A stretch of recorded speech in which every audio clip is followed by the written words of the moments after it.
बुद्ध का एक बहुत अनूठा वचन है कि आकांक्षा सोच विचार के करना, क्योंकि आकांक्षा पूरी हो जाती है। जिसे तुम चाहते हो वो आ ही जाता है एक दिन। आकांक्षा सोच विचार के करना। यदि धन मांगा तो धन आ ही जाएगा, और यदि पद मांगा तो पद आ ही जाएगा एक दिन, क्योंकि हम जो चाहते हैं वो धीरे धीरे हमारी ओर खिंचा हुआ चला आता है। जिसकी आकांक्षा होने लगती है उसका प्रयास भी होने लगता है, और जिसका प्रयास होता है उसकी प्राप्ति भी होने लगती है। तो सोच विचार के मांगना जीवन में, क्योंकि जो मांगा है वो मिल जाता है। विचार के मांगना, नहीं तो पछताओगे। रोना पड़ेगा कि इतने दिन मांगने में गए, इतने दिन जिसे इकट्ठा करने में गए, और अब वो मिल गया लेकिन फिर भी कुछ नहीं मिला जीवन में। और यदि इसके अलावा और कुछ मांग लिया होता, ये सोचोगे एक दिन। यदि सोच विचार के नहीं मांगा आपने तो प्रमाद में मत लगे रहो। पूरी जिंदगी जिसे तुम जिंदगी कहते हो, यह एक गहरी नींद है। पूरी जिंदगी लगे रहते हो, होता कुछ भी नहीं है। चलते बहुत हो, पहुंचते कहीं भी नहीं। जिसमें तुम सिर पे मरते हो, जीते नहीं। कामरती का तुम गुणगान मत करो, मत गुणगान करो तुम वासना का। जितना गुणगान करोगे उतना ही इससे प्रभावित होते चले जाओगे। आदमी आत्मसम्मोहन में गिरता है। आत्मसम्मोहन, आदमी खुद में खुद से ही प्रभावित होना आत्मसम्मोहन होता है। तुमने कभी सोचा है, तुम जिस चीज का गुणगान करते हो वह चीज तुम्हारे मन में समाने लगती है। बुद्ध और महावीर ने कहा है कि काम कथा मत सुनो, लेकिन आजकल लोग काम कथा ही सुनते हैं, काम कथा ही देखते हैं, और फिर जब काम वासना उन्हें जोर से जकड़ लेती है तो फिर घबराते हैं कि अब इससे कैसे छुटकारा पाया जाए। उसी को आरोपित करते हैं, उसी के बारे में सोचते हैं कि इसे कैसे पाया जाए, उसे ही सींचते हैं। और फिर जब ये संभल जाती है, जब सफल हो जाता है आदमी, उसके बाद फिर चिल्लाते हैं कि अब इससे कैसे छुटकारा पाया जाए।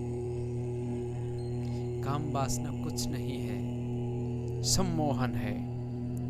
जिस चीज का सम्मोहन विचार अपने को देते जाओ, वही चीज रसपूर्ण हो जाती है जीवन में।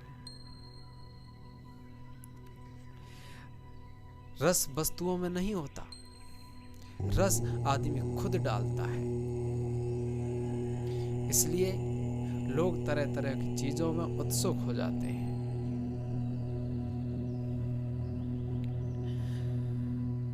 लोग जिस वस्तु को मानते हैं उन्हीं में रस मिलने लग जाता है लोगों को। बुद्ध कहते हैं तुम जिस चीज के बारे में उत्सुकता रखोगे, जिसे चाहोगे, उसकी ओर अनजाने आकर्षण में होते चले जाओगे। आदमी खुद से ही प्रभावित होता है। जैसे तुम कहीं अंधेरे में जा रहे हो और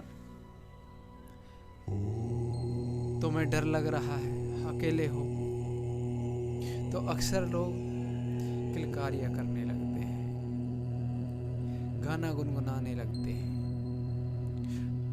उसके बाद वो अपने ही गाने या अपनी ही किलकारी से थोड़ी हिम्मत महसूस करते हैं, और उस अनजाने डर से वो मुक्त हो जाते हैं, और आराम से अपना जो जहाँ भी उनको पहुँचना होता है आराम से पहुँच पाते हैं, क्योंकि अपने से खुद से प्रभावित होकर उनको आत्मसम्मान मिला और वे उस डर से छुटकारा पा जाते हैं। इसी प्रकार तुम्हें जीवन में वो सार्थक चीज़ें मांगनी चाहिए जो तुम्हारे जीवन को सफल बनाने में सहायक हो। उन्हीं के बारे में सोचना चाहिए, क्योंकि जो तुम सोचते हो वही तुम्हारे साथ घटित होता है। और भगवान भी यदि चाहे, यदि तुम भगवान पे भी विश्वास करते हो कि भगवान हमको इस चीज़ को दिलाएगा, तो चाहे कहते हैं ना कि जो भाग्य में बिल्कुल मत लिखा हो लेकिन कर्म करोगे तो उसको भी पलटा जा सकता है।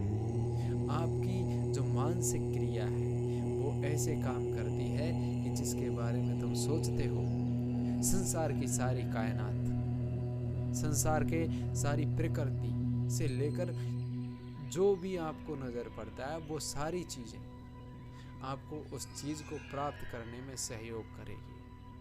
सिर्फ आपका दृढ़ निश्चय अच्छा होना चाहिए। आप अच्छा सोचोगे, आप अच्छी चीज़ के बारे में सोचोगे, आपको अच्छी मिलेगी। आप बुरी के बारे में सोचोगे तो बुरी वस्तु प्राप्त होगी। तो प्रिय दोस्तों, जैसा कि महापुरुषों ने कहा है, हमेशा हमें अच्छे मार्ग की ओर ही अग्रसर होना चाहिए।